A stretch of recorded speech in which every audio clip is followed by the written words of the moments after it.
দাতাকর্ণের তৃতীয় পালা বা শেষ খণ্ড।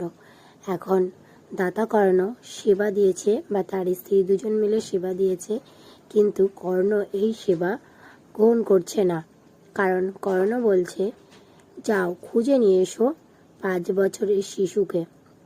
তখন মা বাবা বলছে, আমি তো প্রসাদ বানিয়ে দিয়েছি, কি করে সেই সন্তানকে আমি খুঁজে নিয়ে আসবো? সেই সন্তান খুঁজে না নিয়ে আসলে মুনি প্রসাদ সেবা নেবে না। তখন কি করবে? সেই প্রসাদটা এখন বাড়ি নিয়ে যাচ্ছে। যাবার পরে বাবা যাবে সেই 5 বছরের সন্তানকে খুঁজতে। তো দেখো তাদের শিশু খেলা করছে, তাদের শিশু সমস্ত বন্ধুদের সাথে খেলা করছে।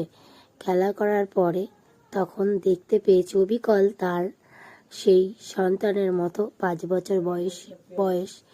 তো তখন জড়িয়ে ধরে বলছে, তখন বন্ধুরা বলছে, দেখ বিশু, তোর বাবা এসেছে, ওই দেখ তোর বাবা। তখন দেখে হ্যাঁ ওর বাবা। আর তখন দাতাকর্ণ বলে, অবিকল আমার বিশুর মতো দেখতে, আমার বিশুকে নিজে হাতে আমি প্রসাদ বানিয়েছি, তো কি করে হয়? তো তারপরে তখন বাবা নিয়ে চলে গেল, বাবা নিয়ে যাচ্ছে সন্তানকে।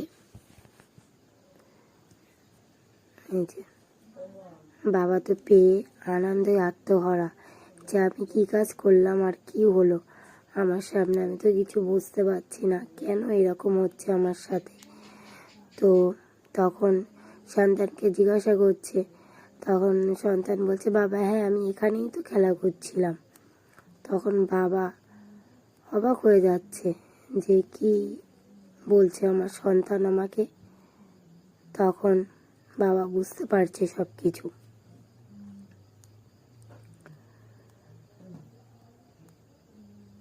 দিয়ে বন্ধুদের সাথে সাক্ষাৎ করলো, করে এই যে মহামুনির কাছে আবার মা প্রসাদ নিয়ে এসেছে।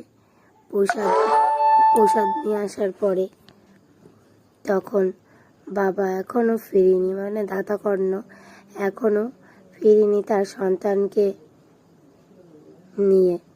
মা তো চিন্তায় বসে আছে। দাতাকর্ণকে বলছে, আমি নিজে হাতে আমার ছেলেকে প্রসাদ বানিয়ে দিয়েছি।